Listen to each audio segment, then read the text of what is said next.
हाँ जी, बिल्कुल। मैं इस वक्त दरियाए रावी के किनारे पर मौजूद हूँ और यहाँ पर प्रोविंशियल डिज़ास्टर मैनेजमेंट अथॉरिटी की जानिब से जो सैलाब का अलर्ट जारी किया गया था, उस हवाले से तमाम तर तैयारियाँ ज़िले इंतज़ामिया और बाकी महकमों ने मुकम्मल कर ली हैं। कहा यह जा रहा है कि आज रात तक दरियाए रावी में शादरा के मुकाम पर 40,000 क्यूसिक का जो रेला है वो पहुँचने का इम्कान है, जबकि इस वक्त नारोवाल के करीब जसड़ के इलाके में 51,000 क्यूसिक का जो रेला है उसका बहाव जो है निचली सतह पर जा रहा है। जबकि इस सैलाब की वजह से सियालकोट, नारोवाल, गुजरांवाला और लाहौर के जो शादरा से मुल्का इलाके हैं वहाँ पर ख़तरात पाए जाते हैं। इसके अलावा हेड बल्लो की के मुकाम पर यह कहा जा रहा है कि 7,000 क्यूसी तक का रेला पहुँच सकता है। ताहम अभी फ़ौरी तौर पर यह बताया जा रहा है कि लाहौर या शादरा के इलाके को ऐसा कोई ख़तरात लाहक नहीं है। ज़िले इंतज़ामिया जो है मुतहरिक है, तमाम तर इंतज़ामात मुकम्मल कर लिए गए हैं। आप देख भी सकते हैं इस वक्त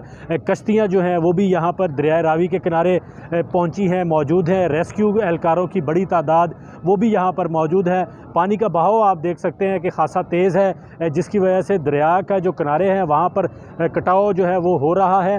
ताहम ये कहा जा रहा है कि आज रात तक ये अगर 40,000 क्यूसिक का रेला यहाँ पर पहुँचता है तो पानी की सतह मज़ीद यहाँ से बुलंद होगी, जिसके बाद ये दरिया के किनारे पर जो मुकीम अफराद हैं और जो आबादियाँ जो गैर कानूनी तौर पर बनी हैं उनको मुंतकिल करने के लिए भी नोटिस जारी कर दिए गए हैं और तमाम को ये कहा गया है कि वो फौरी तौर पर महफूज मुकाम पर जाएँ। अगर उनके पास कोई और बंदोबस्त नहीं है रिहाइश का तो वो जो इंतज़ामिया की जानिब से कैंप लगाए गए हैं वहाँ पर मुंतकिल हो जाएँ। जी।